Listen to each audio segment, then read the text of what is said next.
Ahojte, toto je úvod do miniseriálu, kde budeme predávať nehnuteľnosť a ja sa vám budem snažiť detailne ukázať, ako tento proces prebieha. Momentálne máme po stretnutí a budeme možno predávať byt v tamtej bytovke.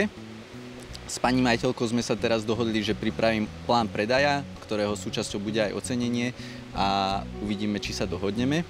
Čiže poďme sa pustiť do týchto príprav.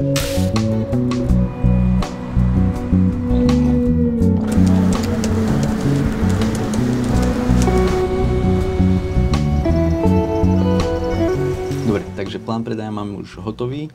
Pre vašu lepšiu predstavu, čo takýto plán zahŕňa, keďže sa jedná o byt v pôvodnom stave, tak som tam navrhol byt vypratať, poriadiť, taktiež pripraviť vizualizáciu.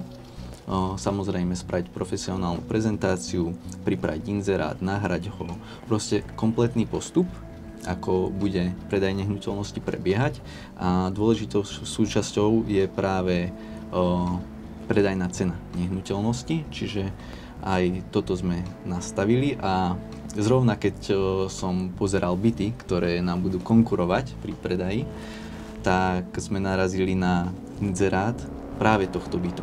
Čiže som zvedavý, či vôbec budeme tento byt predávať. Uvidíme, ideme teraz poslať plán predaja.